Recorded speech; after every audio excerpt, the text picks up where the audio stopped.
It's me, Vicky Marie. Good morning, good afternoon, or good evening, wherever you are in this crazy world we're living in. So it's Saturday if you're watching this live.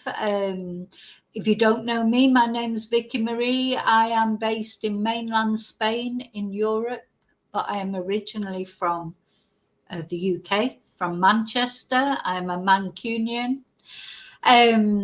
And I have been living in Spain for the past more years than I care to remember, let's say.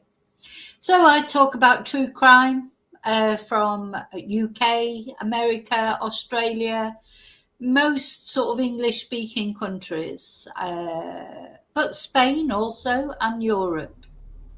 So if you think that's the sort of thing you might be interested in, please subscribe. Don't forget to press notifications. So you get updates on any case we're covering or hear what's going on. I mean, I do old cases and sort of current news as well. So a bit of a mixture of everything. I do lives, which tend to be longer and a bit more waffly.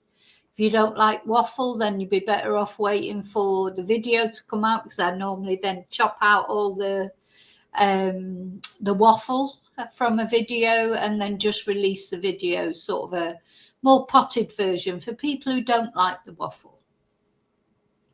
Anyway, what I'm going to talk about in this video is this lady, Jill Dando. I think this case actually was probably an internationally infamous case, if you like. Jill Dando, she was a TV presenter. She was only 37 years old. She was engaged to be married. She was literally executed on her own doorstep in London in the UK. Somebody just went up to her, shot her in the head. She died instantly. And it set off this search, for the killer. And then this man, let's have a look at him, just so that I can tell you what we're going to be talking about. This man, Barry George, he was arrested for Jill Dando's murder. We're going to have a look at the reasons why in a moment. And he was found guilty. But later on, his conviction was found to be unsafe, and there was a retrial, and he was released. He was exonerated. Some people, including me, I'm not sure that he should have been exonerated. It's a very confusing case. The police are certainly saying they're not looking for anybody else.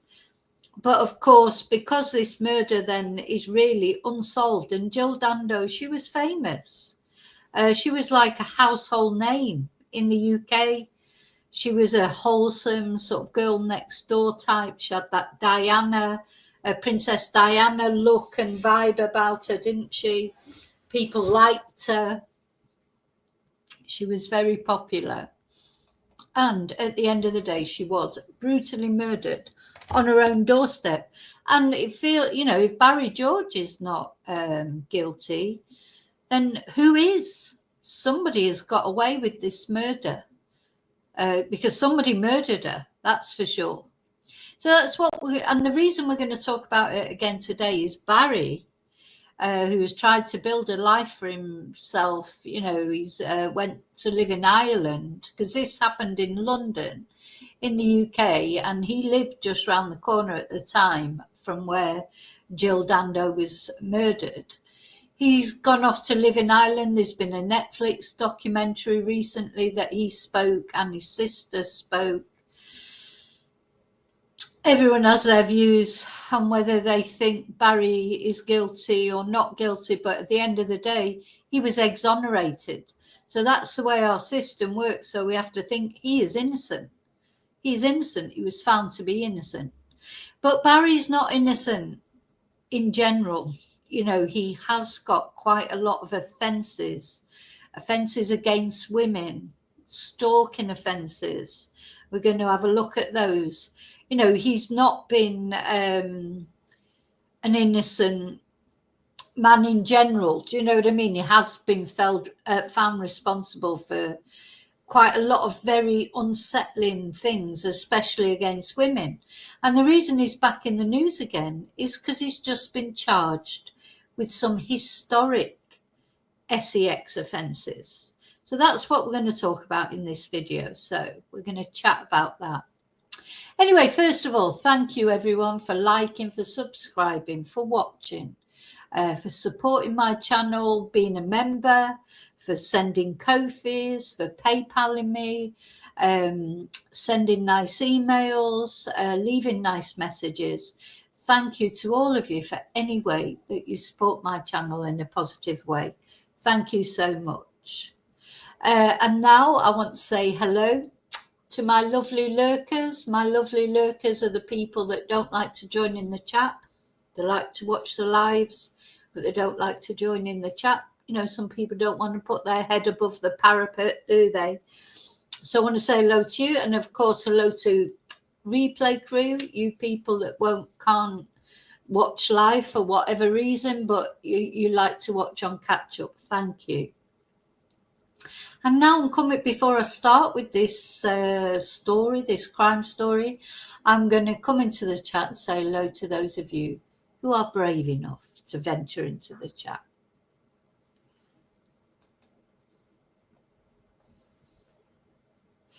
Hey Lily Paulie, hi Bluebell. Yeah, he did call himself that.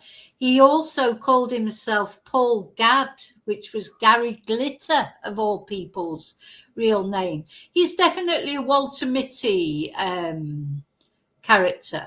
He's a Walter Mitty character. He's got a lot of mental health issues. He's done a lot of things that are not, and we're going to have a look at the things that he's done. He even was turned up at Buckingham Palace, I think it was, or wherever Prince Charles at the time, who was the prince married to Diana, he turned up there as well. He was a very strange man. I'm sorry, but he was. There's a lot of, there's a lot of sex offences that he was found guilty of. So this man is not, just your average Joe from the street. That doesn't mean to say that he killed Jill Dando. I'm not saying that he did. I'm just saying I'm not convinced that he didn't. But at the end of the day, he's been exonerated, and that's all that matters. We have to abide by our system, whether it's things we agree with or not. If someone's found guilty, whether you believe they're guilty or not, if they're found guilty by a jury, until they're then proven innocent again, like Barry was, we have to abide. That's what our system is there for. Of course, it's a good reason for not supporting the death penalty as well.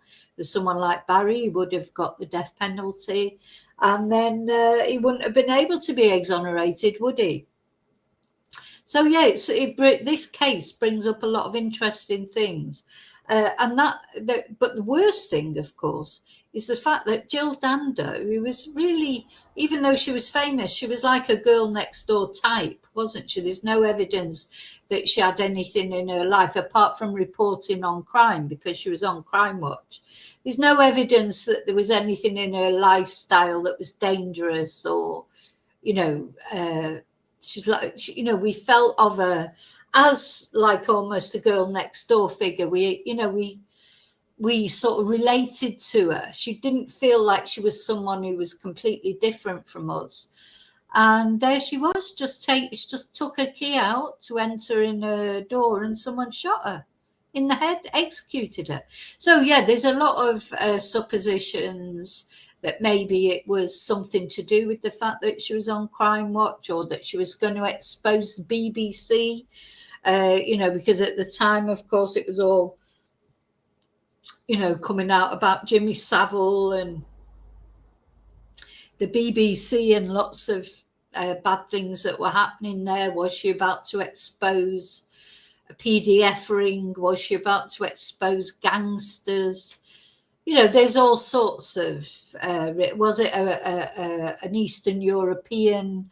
Did she upset the Eastern Europeans? Did she upset the Russians? The Russians get the blame for everything. So there's the thing is, because nobody has been caught well, apart from Barry, but he's been exonerated. So nobody has been, it currently is held responsible for Jill's murder. It is unsolved as it stands at the moment.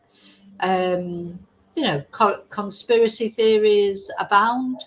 You know, we don't, somebody knows who killed Jill Dando. And I just remember reading that as far as the police were concerned, they felt that Barry George had done it, and they weren't really looking that much further than that, which is probably wrong. I mean, did they just assume that he did it because he has got this checkered history of offences, stalking offences, offences against women? Anyway, we're going to read his sort of, you know, what he has done. I'm going to read that out to you so you can see that, you know, he has done some very bad things at the end of the day, and you might feel that women need to be scared of him. Now, as far as these historic allegations are concerned, oh, sorry, I got through saying hello to everybody. Hi, Angel. Hi, Celia.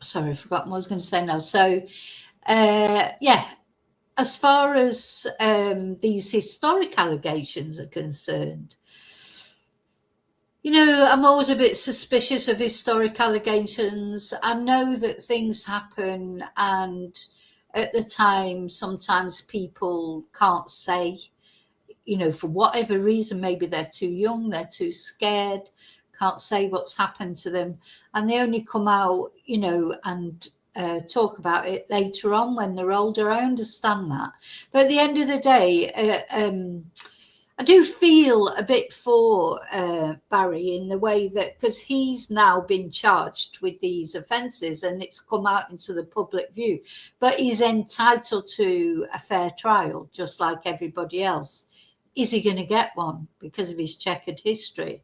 You know, it's difficult, isn't it? But I do think because this happened quite a long time ago, there'll be a lot of people out there who don't even know who he is. So when it comes to the trial and he gets his jury, if he doesn't do a plea deal or whatever, probably a lot of people on the jury, you know, I'm old enough to remember this, but there'll be people in their 40s who maybe don't even know anything about this. Though having said that, it's such a famous case. Jill Dando is probably one of the most famous British unsolved cases. Is it likely that they'll be able to find a jury of people who won't have heard about, you know, Barry's involvement or suspected involvement in the Jill Dando case? So there's a lot to sort of unpack there, isn't there?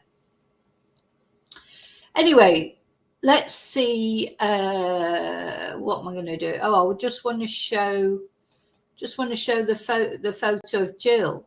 So you can see, you know, she had, you know, everyone liked, she was one of those people that women liked and men liked because she had this wholesome sort of, I don't know, persona. And of course, being on the Crime Watch series. And if for anybody who doesn't know what Crime Watch is, if you're outside the UK, so that's a monthly programme where they do reconstructions of crimes, try and get leads, etc. And Jill was one of the co-hosts on that. So some speculation that the reason she was murdered may have been to do with that, maybe to do with something, you know, maybe she upset somebody on there, or I mean, this reminds me a bit of the Madeleine McCann case. Will we ever get the truth? Will we ever get the truth of this case? You know, I don't know. If I'm speaking personal opinion, I think Barry might have done this, but I don't know. And as I say, he's been found innocent. So, you know, as far as we have to assume that he didn't do it, don't we? Now then, so what we're going to look at first, let's have a look at the article. We're going to have a look at a Guardian article that's sort of talking about what's happened. So let me make sure that's sharing. Yeah, so this is Barry. Obviously, this all happened quite a long time ago, like the Jill Dando thing. So Barry himself was born in 1960 on the 15th of April. So he's a Taurus, if you're into star signs. 1960. So he'd be 65 now, won't he? And he was found guilty. When was it? What year was it? What year was it that she was murdered? 2000. He was found guilty of Jill Dando's murder, but then he was acquitted in 2008. So he spent 8 years in prison. Miscarriage of justice. Now, he has been married. He was married in 1989 to a lady called Itsuko Toide. And according to her, he was abusive, aggressive, and they were divorced just a year later in 1990. Now, I think she married him for a passport, I think. Anyway, we're going to look at that in a moment. Now, he's had several names. He called himself Paul Gadd, which, as I say, is Gary Glitter's real name. He called himself Thomas Palmer. I don't know who that was. He called himself Steve Majors. And it wasn't Steve Majors, the Bionic Man, or am I? Let's have a look.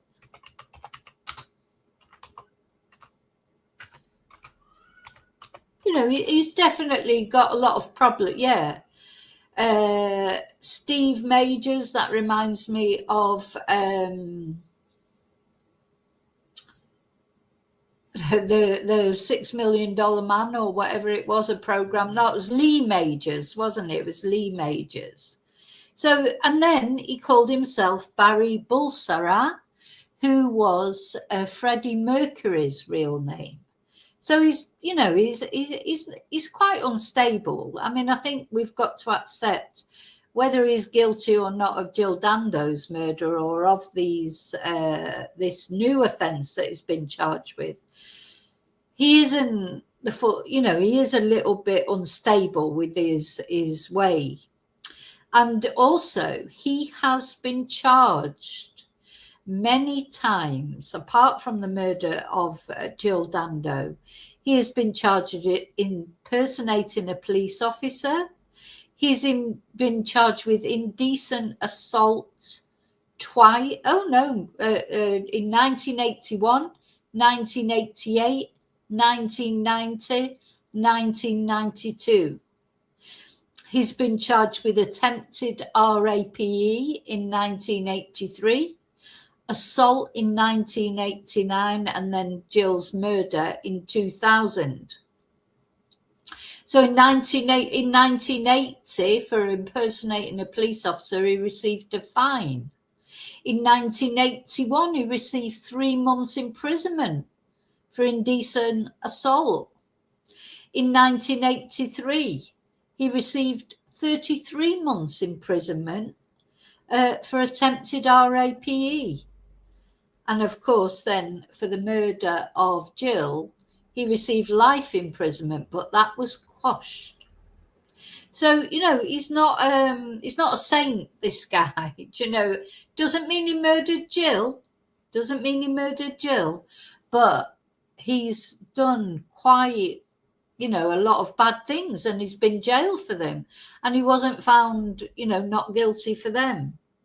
So we have to remember that. Now, that doesn't mean to say that he murdered Jill, and it doesn't mean to say that these new allegations he's guilty of, but he has been guilty of things before.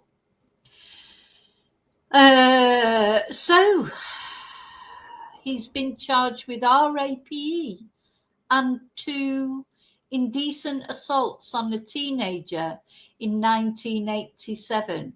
Now, my first question is, why has this taken so long? You know, why has this taken so long?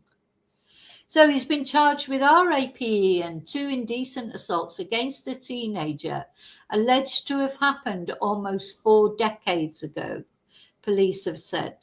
The Metropolitan Police said the alleged offences happened in West London against a 14-year-old girl in September 1987. George, 65, who now lives in County Cork in Ireland, was wrongly convicted of murdering the BBC journalist Jill Dando.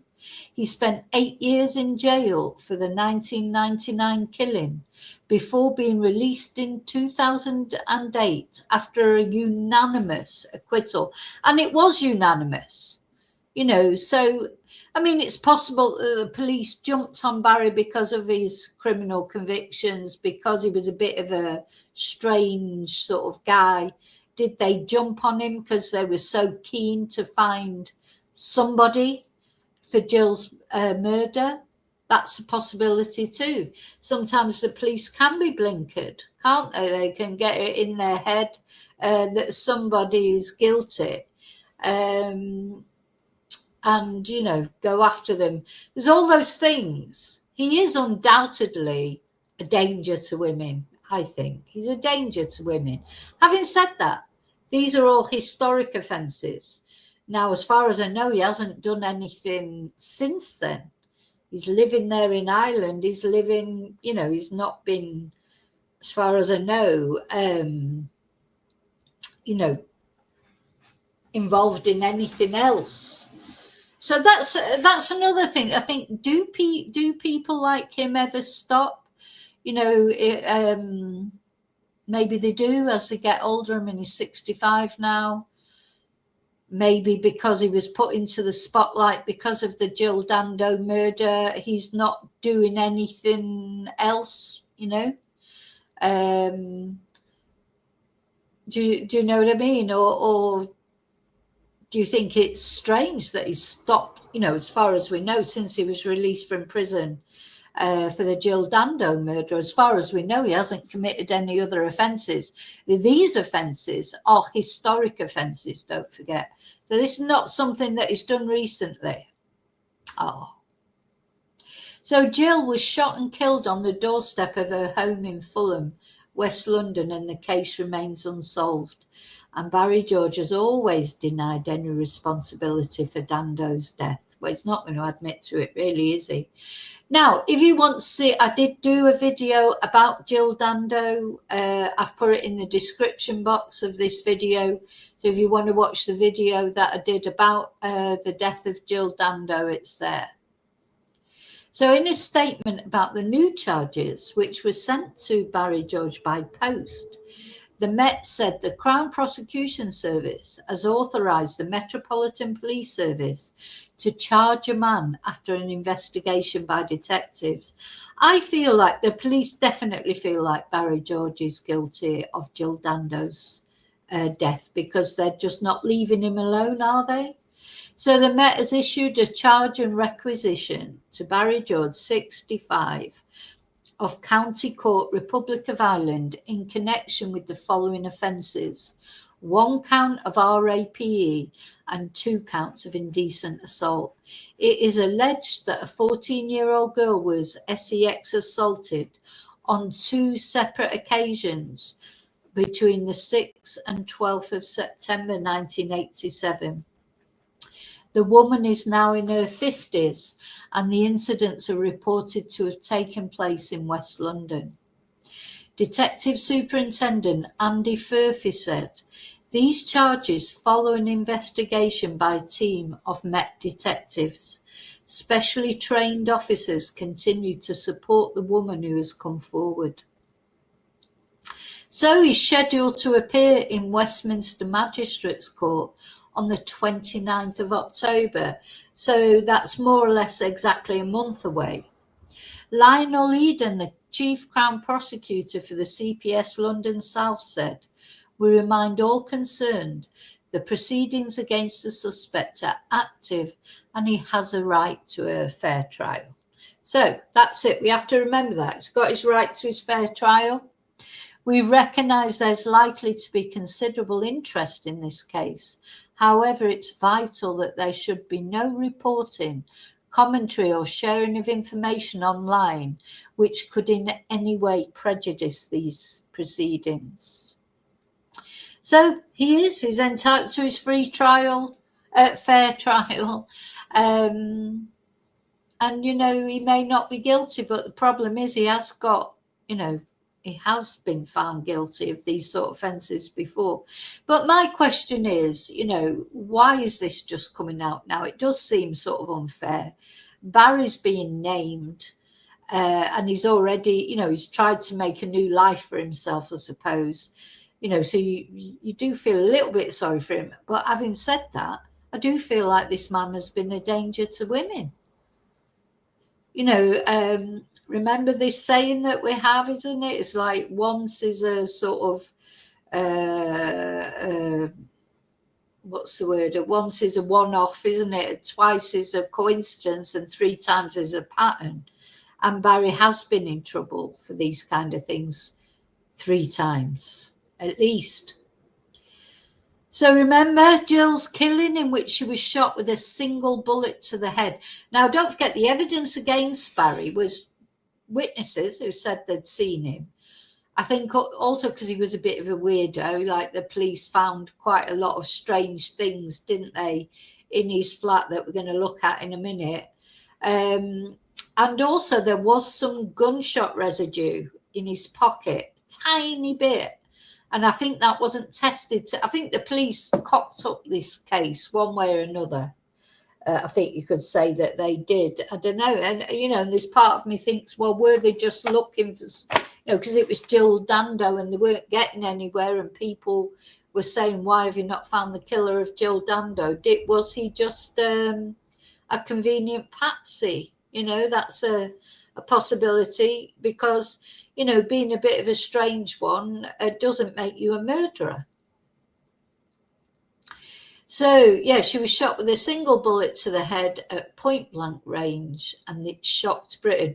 It definitely, I think it reverberated around the world, but definitely as far as the UK was concerned, it's one of the most famous crime events, isn't it? Because she was famous, of course, and because she was on Crime Watch, because it's never been solved, because she was just doing an ordinary thing, like, you know, she'd finished work, she'd gone to the shop, she was just letting herself into a house and she was shot in the head on her own doorstep. You know, all those things made this a real, true sort of crime that just, you know, everybody, don't think there'll be many people at the time didn't know about it. So he was first convicted by an Old Bailey jury in 2001, and then in 2007, the Court of Appeal quashed the verdict after hearing new evidence and concluding the murder conviction was unsafe. So he got a retrial in 2008, and a second jury acquitted him of Jill's murder, and he was released from prison. I'm very disappointed with the Guardian for calling her Dando and not using, you know, I always get annoyed irritated about these bloody journalists. Can't use her first name, you know, referring to her as Dando. Just so disrespectful, drives me absolutely mad. Anyway, never mind.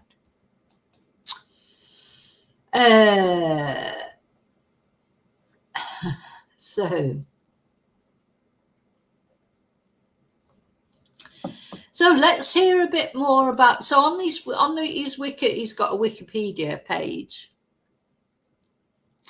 and it tells us more about, you know, the circumstances.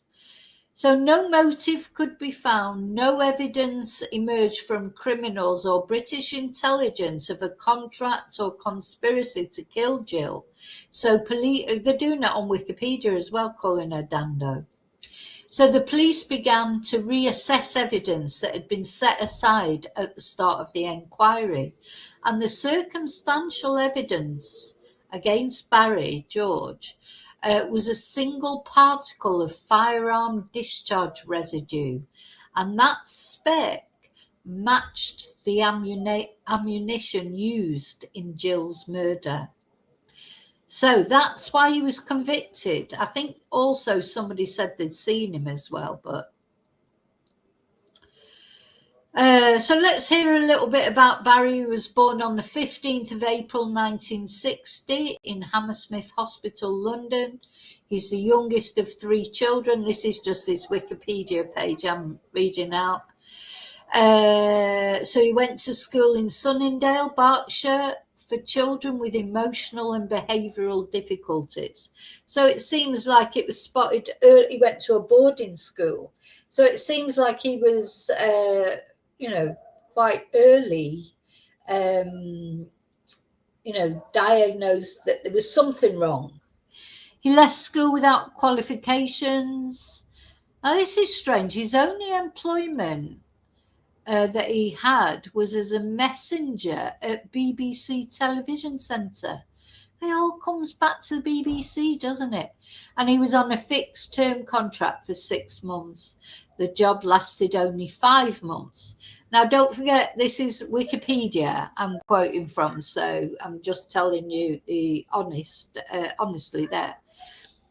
So he's been called a lone, obsessive, Walter Mitty type figure for his desire to impersonate famous figures. He adopted several pseudonyms. He started at school, where he used the name Paul Gadd, which was the real name of singer Gary Glitter. That wasn't a good omen, was it? I mean, of course, we have to remember that Gary Glitter, he wasn't always known as a PDF. I mean, I remember liking Gary Glitter when I was young. I remember me and my friends, we went to watch his film at the cinema. There was a film about Gary Glitter. I can't remember what it was called, but it was like one of his concerts or whatever. A lot of people like Gary Glitter. So I suppose that's why he changed his name. When it all came out about Gary Glitter, he probably changed his name. And then in March 1980, he tried to join the Metropolitan Police and he failed. So he was then arrested and charged for impersonating a police officer. He wanted to be a police officer because he'd obtained false warrant cards. So in May 1980, he appeared in court in glam rock clothing and he untruthfully stated his name to be Paul Gadd, Gary Glitter's name. At Kingston Magistrates Court, he was convicted. He was fined £25. In the early 1980s, he appeared in a local newspaper claiming to be the winner of the British Karate Championship, but he was exposed as a fraud by another newspaper.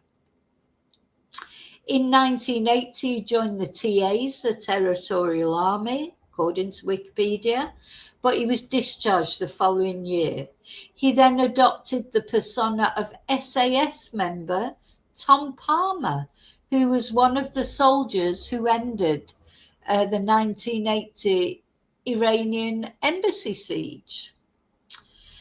Then in March and August 1980, he was arrested and charged for indecent assault, and he went to trial on the 2 counts in June 1981. He was acquitted of indecent assault against one woman and convicted of indecent assault against another woman, for which he received a 3-month sentence suspended for 2 years.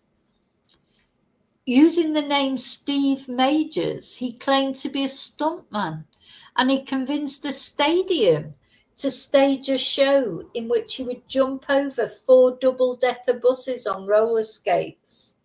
He injured himself attempting this stunt. Then, in January 1983, he was charged with RAPE for a February 1982 essay of a woman in Acton. In March 1983, he was convicted at the Old Bailey. untruthfully again stating his name to be Steve Majors for attempted RAPE in the February 1982 attack, and he served 18 months of a 33-month sentence. On the 10th of January 1983, he had been found in the grounds of Kensington Palace. At that time, it was the home of Prince Charles and Diana, Princess of Wales. He was discovered hiding in the grounds, wearing a balaclava and carrying a poem he had written to Prince Charles. So he's a bit, he's got quite a lot of strange things, hasn't he? He's not a saint, let's say. He's not a saint. Doesn't mean he's a murderer, of course. We've got to remember that. But is this why the police focused in on him? Anyway, then on the 2nd of May 1989 at Fulham Register Office, he married a 35-year-old Japanese student, Itsuko Toide, and she described the marriage as a marriage of convenience, but nonetheless violent and terrifying. After 4 months, she reported to the police that he had assaulted her. On the 29th of October 89, he was arrested and charged, but the case was dropped and did not go to court. The marriage ended in April 1990, so it's less than a year that he was married. In April 90 and again in January 1992, he was arrested and charged with indecent assault, but neither case went to court. And at the time of Dando's murder, or Jill's murder, he was using the pseudonym Barry Bulsara, telling people he was the cousin of Freddie Mercury. And he gave that name after the murder when he contacted various businesses seeking alibi video footage to prove he was present at any of these businesses at the time of the murder. The more I hear about Barry, I do think that he may well have done it. But of course, he's been proven innocent, so what can I say? Just a view that I've got. These actions led to tips from the businesses that brought George, then believed to be George Bulsara, that's what they thought his name was at the time, to the attention of the police unit investigating the murder, though these initial tips, amongst the thousands received in the days immediately following the murder, were not connected as referring to one person and pursued by police until a year after the murder. This is the problem right there, because he used different names and the police didn't join the dots. It wasn't till a year after the murder that they started investigating him. I think in the beginning the police were convinced Jill had been assassinated by, something to do with a Crime Watch thing, and then by the time they realised that maybe that wasn't the case, it was a year on.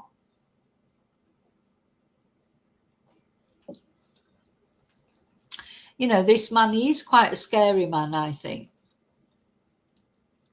So, on the 26th of April, that's my dad's birthday. That's my dad's birthday, 26th of April, 1999. Jill was shot dead outside her home.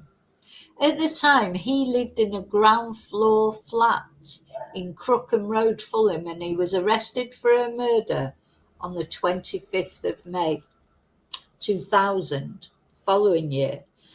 And he was charged on the 29th.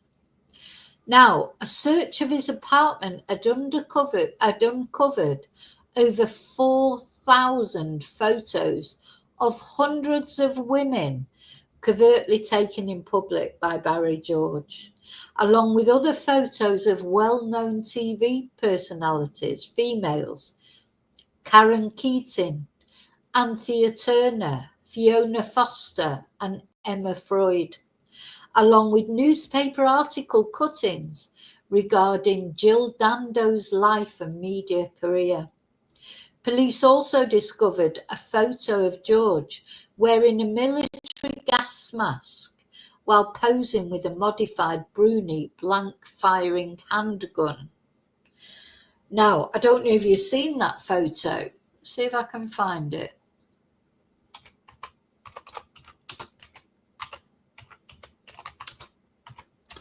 But, it's quite chilling. He's a sick puppy, whichever way you look at it. It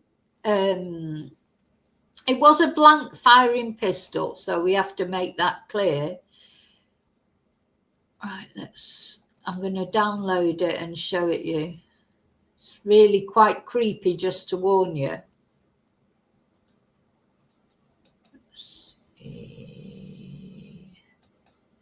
You can see why the police would charge him. At the end of the day, you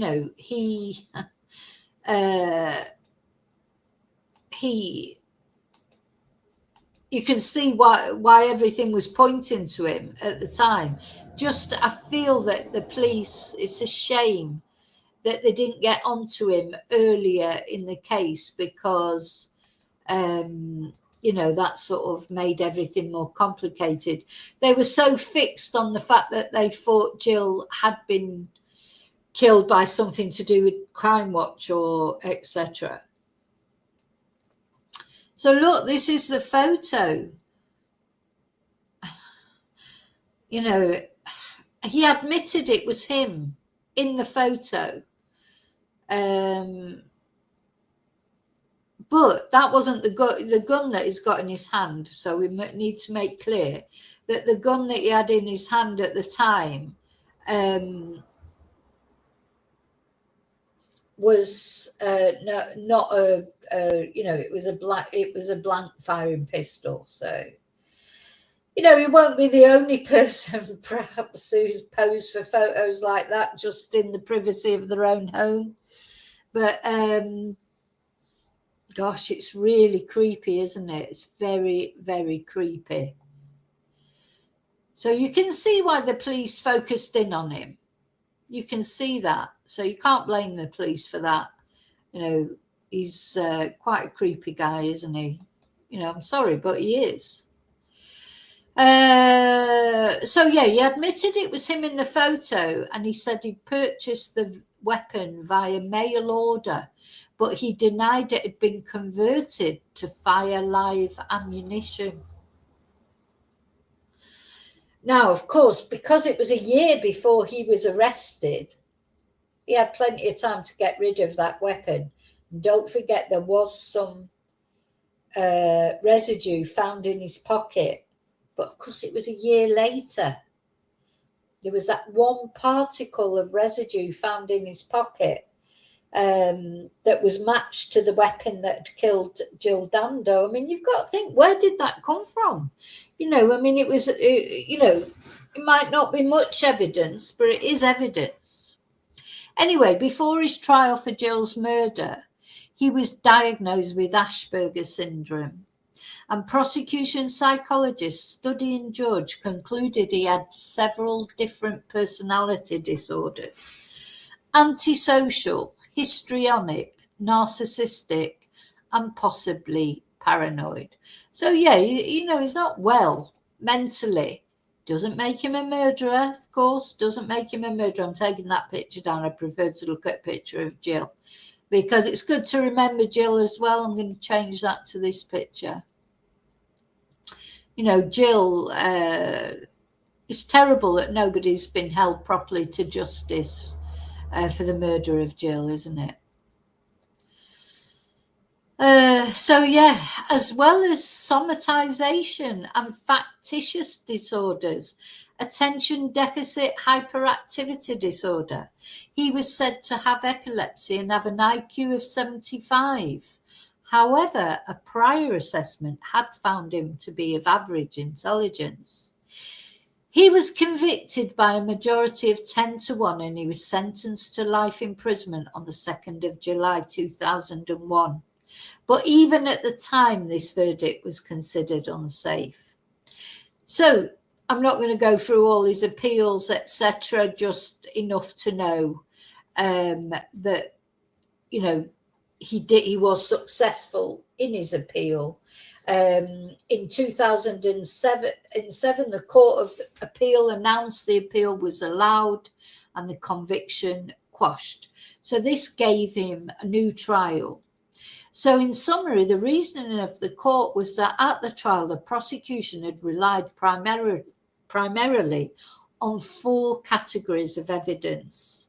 One witness who had identified him as being in Jill Dando Street 4.5 hours before the murder. And other witnesses, although they could not pick him out at an identity parade, they saw a man in the street 2 hours before the murder that might have been George. He had also told lies in an interview. He tried to create a false alibi, and then that single particle of firearm discharge. Those were the things that convicted him. It is quite sketchy, isn't it? Really, you know, that no, they need, you know, wasn't loads of it. You know, it was enough to convict him, I suppose. But really, when you look at it, it's not much, is it? I mean, witnesses are always really highly dodgy, aren't they? So the prosecution had called an expert witness whose evidence suggested it was likely that the particle of firearm residue came from a gun fired by George rather than some other source. So, but then later, a forensic scientist said that potentially 1 in 100 people could have gunshot residue on their clothing, picked up from someone else, possibly a hobby shooter or an armed police officer. Sorry, I don't believe that. I think that's a load of rubbish. You really think it's the coincidence of somebody having a little bit of shotgun residue in their pocket and they happen to have, you know, been accused of murder? I'm not having, I don't believe that at all. But anyway, that was what was taken into account. So, yeah, apparently they said it was no more likely that the particle had come from a gun fired by George than it had come from some other source. And that is why his conviction had to be quashed. And then he was retried. He didn't apply for bail. He was kept in custody. And he was found overwhelmingly innocent. So there you go. Yeah. That was it. So he then moved in 2010. He moved to Ireland to be closer than his sister. I don't know if you've seen. If you've got Netflix, there's a good documentary, Who Killed Jill Dando, and both him and his sister talk in that. So he's probably quite well off because he's won damages from tabloid newspapers. You know, the news group, The Sun, the News of the World. He accepted settlements, and then also the Mirror Group newspapers, who then claimed that he had developed an obsession with singer Cheryl and newsreader Kay Burley. I don't know if that's true or not, but anyway, he got compensation. He then made a claim for £1.4 million compensation in respect of his wrongful imprisonment. And I don't know if he got that or not, but I expect he got some compensation. And now here we are again. He's being charged, as I say, again. You know, is this guy guilty of these historic charges, or is he just like the prime suspect for everything because he's a little bit, you know, off the wall? I think this picture is chilling, to be honest. I think he's a very scary man, but there you go. You know, what do I know?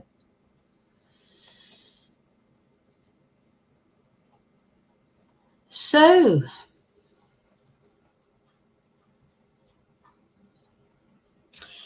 Yeah, Susie, I haven't seen the video of him jumping over the motorcycle, but he injured himself, didn't he? He convinced, he is a Walter Mitty. He convinced people he was a stuntman. He wasn't really a stuntman. And how he convinced that arena to, to allow him to do that, I don't know. Don't know if it be. Let's see if I can see it.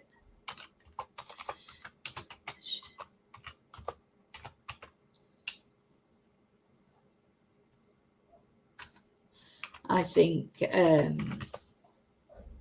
whichever way you look at it, he's been a danger to women, whichever way you look at it.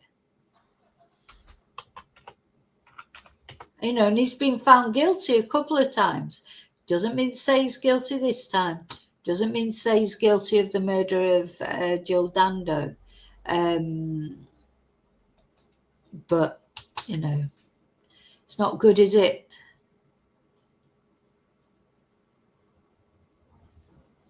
Not good.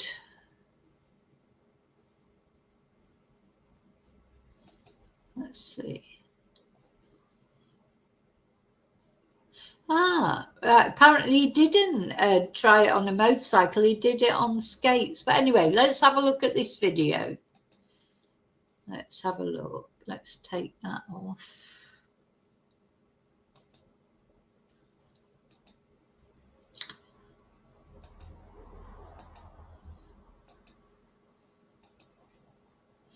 Barry George attempts to roller skate over 4 double-decker buses. Let's have a look.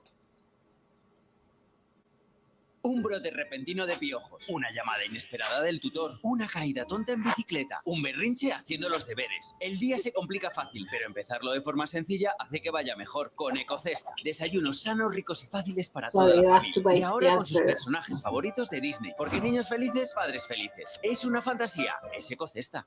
You haven't tried this, you've no idea what it's going to be like, and you're just going to go out there on Saturday evening and have a go.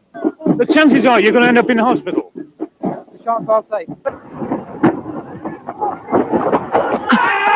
Oh!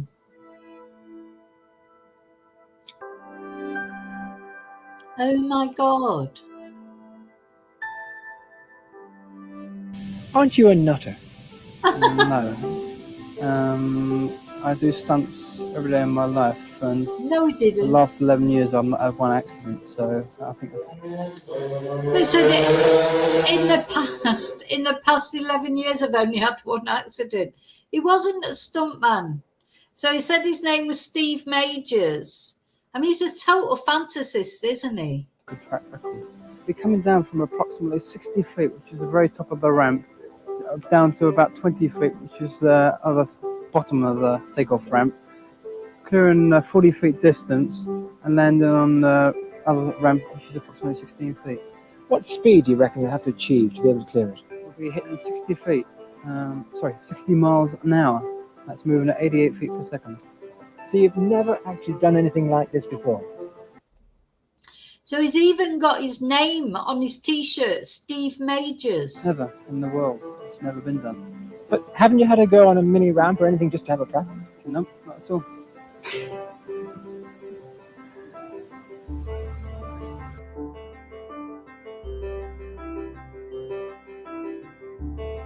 With a crowd of 5,000 at the Long Eaton Stadium, the stuntman decided to go ahead. In the heavy rain and winds at gale force, I asked him why. Because I've been planning it for 4 years. He's been planning it for 4 years, so it's heavy rain, gale force wind, and he's going to do this stunt, and he's not even a stuntman. I thought about it 4 years ago, training for 4 years. The chances are you're going to end up in the hospital. It's a chance I'll take.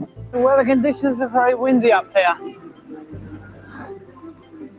Oh my I'm a bit God. frightened, but confident so far. I thought you'd wait until Tuesday myself and done it then. Actually, or Tuesday. Well, there's another meeting, isn't there? Where they might have evaded then. If I get halfway down, I slip, rough down there. I hope I don't go shoot off the side. No, you have no chance of that, man. You stay centred. Don't look like safe for me. Oh Can you get me hammer that down somehow?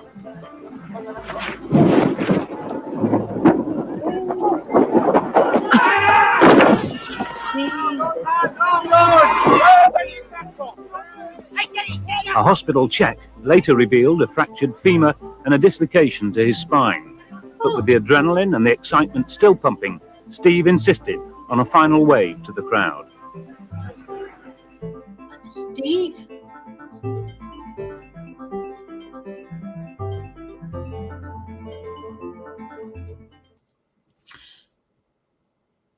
You've no idea what it's going to be like, more and time you're just going to go out there everything. on Saturday evening and have a go. The chances are you're going to end up in the hospital. It's a chance I'll take.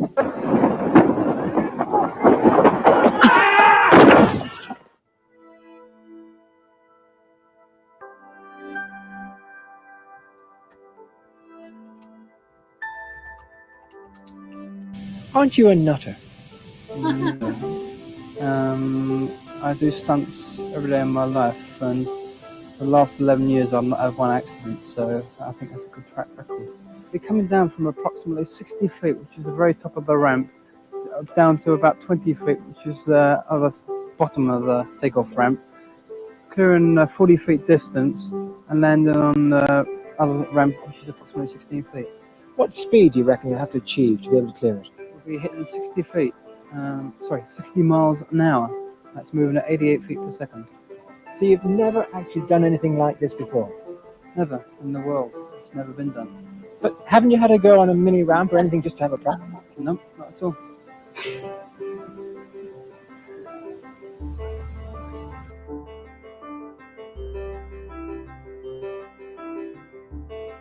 With a crowd of 5,000 at the Long Eaton Stadium, the stuntman decided to go ahead.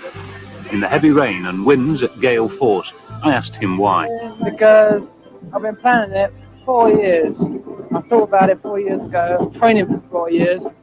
The chances are you're going to end up in the hospital. It's a chance I'll take. The weather conditions are very windy up here. I'm a bit frightened, but confident so far. I thought you'd wait till Tuesday myself and done it then. Why Tuesday? Well, there's another meeting, isn't there? Well, they might have abated then. If I get halfway down, I slip. Just rush down there. I hope I don't go shoot off the side. No, you will no chance of that, man. You stay centred. Don't look like safe to me. Can you get me to hammer that down somehow?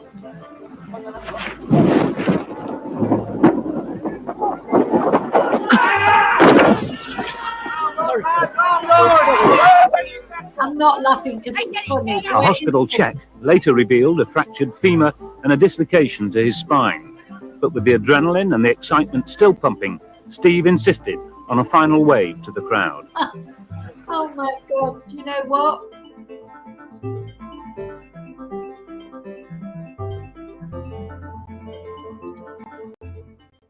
Right. It's a crazy world. It is a crazy world full of crazy people. You know, it just shows you it's always been a crazy world. This was years ago. We think it's a crazy world now. But the thing is, now we get to hear about so many different things, don't we, that happen. But it was a crazy world even then. Oh, hang on, something's come on there. It was a crazy world even then, wasn't it? I've got to put up my new crazy world. Crazy world. I'm sorry, just if you didn't laugh, you cried. Crazy world. It's a crazy world we're living in, and it always has been. Always has been. You know, the trouble is now, because we can see what happens all over the world, it feels like the world's crazy, but it's always been crazy. There's always been crazy people. But joking apart, you know, they'll be still on the, new emojis. We've got a crazy world emoji, blue belt, and the sheriff emoji. You know how I like a sheriff. These are new members emojis with that dishy sheriff that was dealing with the Travis Decker case. Oh dear, oh dear. Bye, Susie. See, yeah, it will be the street. This video will still be up under the lives, but also I'll cut it down, like, you know, cut a lot of the waffle out of it and release it as a separate video. I'm finishing now anyway, so oh gosh, so yeah, I haven't had any breakfast. I'm absolutely starving. I'm going to make a nice curry. But anyway, yeah, joking apart, I mean, the important thing is, you know, will Jill ever get her justice? Is Barry the one who killed her? Personally, I think he probably was. And that's just my view. You know, that's my view. I think the police, though, in the beginning, concentrating on, you know, looking for some sort of, I don't know, thinking that she was killed because of her Crime Watch connections, perhaps missed, you know, the chance when they would have had, if they would have known a bit more about Mr. George earlier.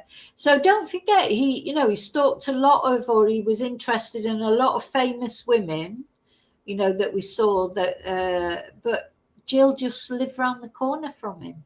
Imagine if he found that out. Do you think he saw her one day, realised Jill Dando lives literally just around the corner from him?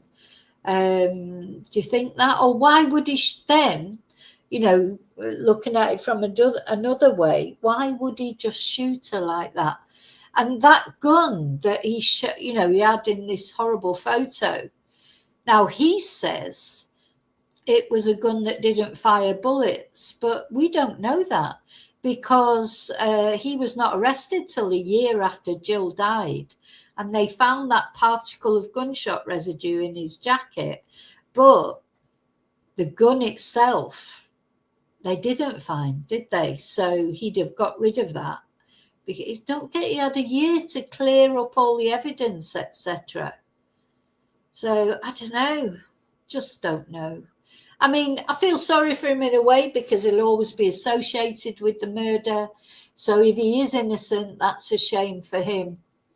But you know what? The only people who know, one of them's dead. That's Jill. Well, that's if she even saw him and knew him. But only Barry knows the truth. Him and God. It's between him and God. And, you know, if he is guilty, I would urge him to come clean about it because, you know, when he goes off to the next plane, to the next world, and he meets his maker, whoever he thinks, you know, he needs to sort of confess, really, if he wants to save his soul. If he's guilty, maybe he isn't. Anyway, let me know what you think in comments. Do you think he's guilty? Let me know down below. And please don't forget to subscribe, subscribe. I will keep you up to date with this case. So don't forget, he's only been charged of these new offences. He hasn't been found guilty of them. And just because he has been guilty before of offences of a similar nature does not mean that he's guilty this time. So we have to remember that. We have to give him the benefit of the doubt until he's found guilty. Yeah, it's interesting, isn't it? There's a lot of crazy stories out there, aren't there? But Jill Dando, it would be nice. Yes, Celia, I do think he did it. It would be nice for Jill's family, for just Jill's memory, wouldn't it? It would be nice to find out for certain, one way or another, who did it. I mean, this, you know, it's possible that he didn't do it, but that's just my view. I think he probably did do it, and I think it was just the length of time that it took the police to catch up with him that made his conviction unsafe. But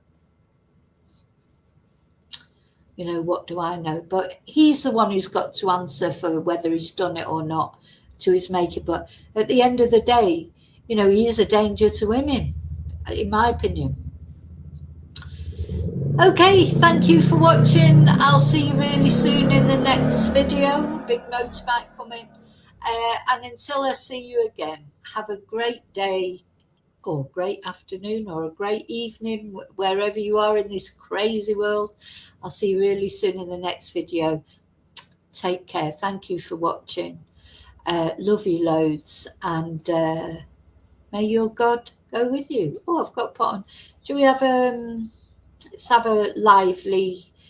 It's good to have these lively songs at the end, isn't it? Really, because it cheers us up after what's normally been, you know, bit of a, you know, true crime. It's not. Well, we do have a little bit of a laugh, don't we? But you know, it's only because if you didn't laugh, you'd cry.